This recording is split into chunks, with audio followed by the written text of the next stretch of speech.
Many years ago, when our daughters, there's one of them, were teenagers, Ralph, a new father at work, asked me for advice about how to be a better father. So I promised to get back to him the next day. My first priority was to find my wife, most beautiful one. Our many years parenting together had convinced me that if anyone could answer this question with alacrity, it would be her. Now, I found most beautiful one at my younger daughter's soccer game.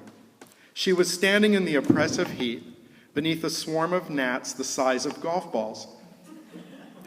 Waving my arms furiously, because killer bugs hate soccer fathers, I asked her what single action I could take to be a better dad.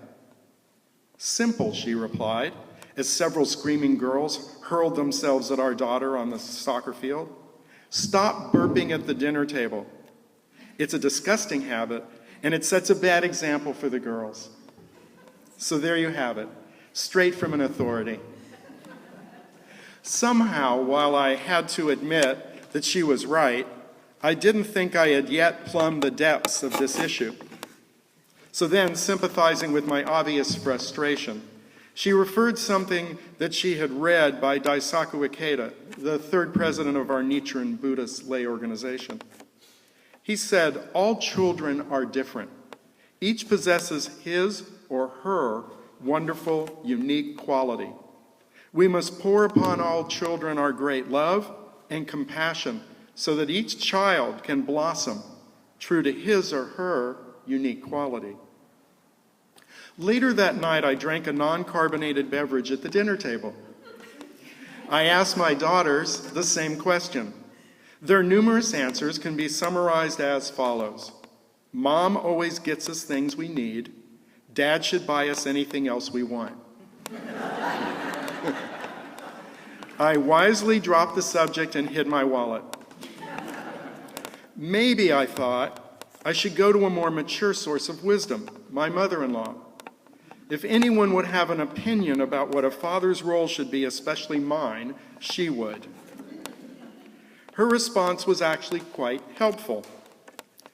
She said parents should expose their children to a variety of life experiences because this gives them more choices and opens up their future possibilities. Now, by a variety of life experiences, I suspect she wasn't including the fact that most beautiful one and I ran away from home when we were just teenagers. Having overdosed on family input, I decided it was time to get some Buddhist input. So I called Carol, a member of our local Buddhist community. She was involved in cooking eggs with her two small children. Our conversation was of necessity interrupted with shouts of warning, fear, and panic, punctuated with squeals of delight. She said she thought a father, or in her case, her partner Lynn, should feel the responsibility to protect her family. She also said she was recently encouraged to use her Buddhist chanting of Nam-myoho Renge-kyo to develop a more calm demeanor. Then she would rarely have to scold her children. When a parent scolds a child, it's very serious and should be done with only when absolutely necessary and with utmost compassion. While cleaning egg yolk from the floor, Carol added that she had learned that if her attitude and actions were correct and strong enough to make her partner happy, her entire family would be happy. She then quoted a song I never heard on MTV, "When Mama ain't happy, ain't nobody happy." Later that afternoon, I played tennis with my friend Bob. Now, you can't top tennis and 90% Virginia humidity against a former college all-star for outdoor humiliation. In between beating me in straight sets, Bob said he thought that the most difficult challenge for a father was allowing his children to be who they are, as opposed to who he thought they should be. We agreed this was very difficult, since we have such a strong personal stake in our children's future. I finished my 2-hour imitation of wild gnat beating, and Bob helped me limp off the court. After a brief layover at his house for Band-Aids, I returned home to spend some precious time with my daughters. Later, I read the following words in Living Buddhism magazine. What children expect of their father is neither the personification of profound knowledge, nor someone with high social status, great fame, a prestigious job, or top-flight education. They want a father with a good attitude toward life. That really made sense to me, and hopefully Ralph too. In a letter to one of his disciples, the founder of Nichiren Buddhism stated, "With regard to the debt owed to one's father and mother, the two fluids, red and white, of the father and mother come together to become your body. You dwell within your mother's womb 270 days, a period of 9 months, during which your mother on 37 occasions undergoes suffering that is close to death. And the pains she endures at the time of birth are almost too great to imagine. The panting breath, the sweaty steam rising from her forehead. For a period of 3 years, you romp about the knees of your father and mother. So when you come of age, you must first of all think of paying the debt of gratitude you owe to your mother and father. Mount Sumeru is paltry in comparison to the towering debt you owe your father, and the great ocean is shallow compared to the profoundness of the debt you owe your mother."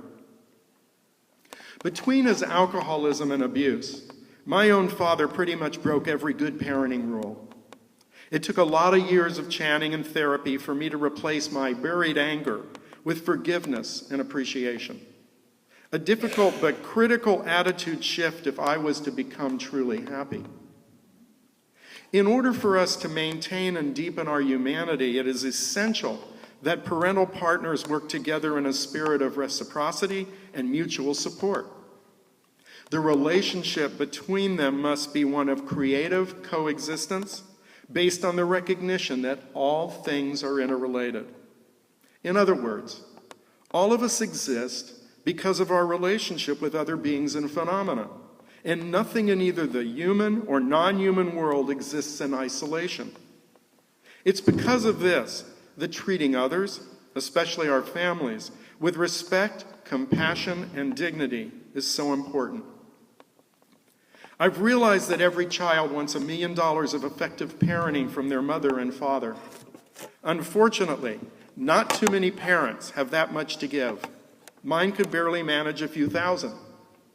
Most beautiful one and I have always made it a priority to regularly communicate with each other so that we were almost always on the same page. As a result, we have a wonderful and honest relationship with our daughters.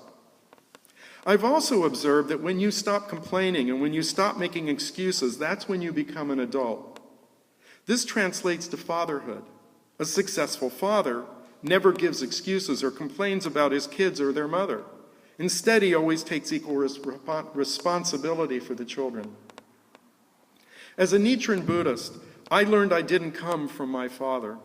I came through him. So I got to choose the traits I wanted to emulate and those I knew I wanted to discard. This is all about taking responsibility for our own behavior. As soon as we stop blaming our own parents and take responsibility for our lives and behavior, we can change. Children need fathers who are committed to self-growth, both emotionally and spiritually. James Luther Adams was one of UU's most influential scholars and ministers. He believed faith is not fundamentally about one's beliefs, but about one's commitments. Find out what someone values the most, and you will have found the object that person's faith, whether she considers herself religious or not. Is it success? Is it the adrenaline rushes of crisis? Is it comfort? Is it religion? Adams used to say, an unexamined faith is not worth having, for it can be true only by accident. Authentic faith is an examined, self-critical faith. I believe this to be true regardless of our spiritual practice, as well as our commitment to being a parent. Yet no matter what parental mistakes we may have made, Buddhism implores us not to be obsessed with our failings in the past. Rather, it urges us to forge ahead with a from this moment on spirit. In this way, we can make a fresh start every day. So now we're going to have a short break and a poem reading. by Jamie Lisagor.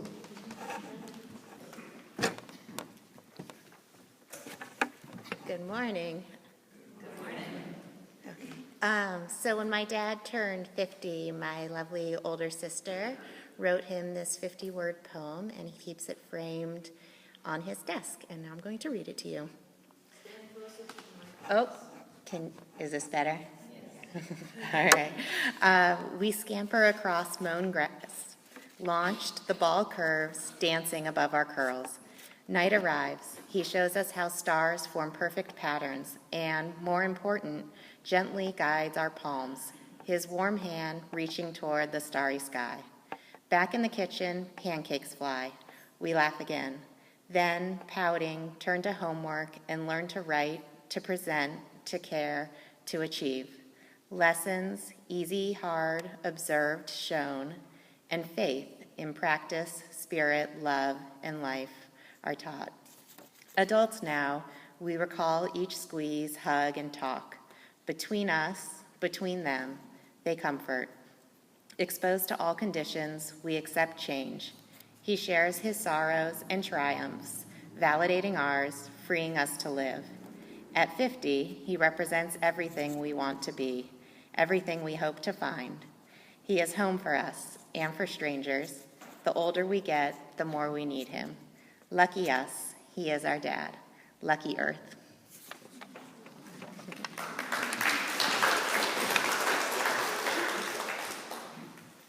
So, two words I would never associate with my childhood are compassion and encouragement. On Father's Day in 1999, I wrote a letter to myself that expresses the guidance and love I wish that I had received from my father. He had passed away a few years earlier. The act of writing the letter was a very healing process. Fortunately, I have a much healthier, loving relationship with my own two daughters who are now in their 30s. One is a journalist, professor, and parent herself. The other is a socially involved litigation attorney. Back when they were in college, I decided to give them a similar letter as a reminder of some of life's important lessons, as well as a way to tell them that one more time, no matter what may happen in their lives, they are truly loved. This, I believe, is the greatest gift a parent can give. Dear Megan and Jamie, here are some guidelines, rules of the road I would like to share with the two most wonderful daughters in the world. Never forget that you are loved. No matter what you do or where you go or what mistakes you make, Mom and I will always love you. Follow your own heart and do what you want with your life, not what other people think you should do. Learn to accept your joys and your sorrows. Through your sorrows, you will grow and learn valuable lessons about life and yourself. Your joys will cause you to reflect on the mystery and beauty of life. Sorrows make the joys even sweeter. It's okay to be sad sometimes. No one will think less of you. Don't hide your sadness. You might not be able to find it when you need it. It's okay to let another person comfort you. Going through your own hardships will then enable you to comfort others. Face your fears. When you're afraid, find someone you can talk to and trust. Some of your fears are justified and serve to protect you from real harm, but most of them will prevent you from expanding your life. More often than not, your greatest fear are in your imagination and don't exist in reality. Recognize your nightmares are just fears in Technicolor. Observe them as you would a horror movie. Be scared, but don't let your fears paralyze you. If all else fails, come to me for a hug. Even if it's in the middle of the night, I'll always have time for you. Don't be afraid to dream big. The sky's the limit, but you won't be able to do everything in life, so don't limit yourself when you're still young. There are plenty of other people who are willing to do that for you. You can accomplish almost anything if you set your mind to it, and realize that major victories are the result of many small efforts. Work hard every day. Be diligent in your studies. These are two of the things that great accomplishments are made of, and sometimes you'll succeed and sometimes you'll fail, but don't let this fact slow you down. There's usually a degree of pain associated with going outside your comfort zone. You'll get stuck if you don't accept some risk. I hope you continue to expand your lives in new and exciting directions. Communicate. So much of our unhappiness arises from our unwillingness to engage in honest dialogue with others. When talking about something is the most difficult, you probably need to do it the most. I will always be here for you when you need to talk, so don't be reluctant to seek out help when you need it. No one said we have to do it all alone. Be nice to others. Have compassion for their sufferings and avoid gossip. Your friends' feelings can be hurt just as easily as yours can. On the other hand, speak out against injustice. Do not tolerate abuse. There are many ways to define a successful life.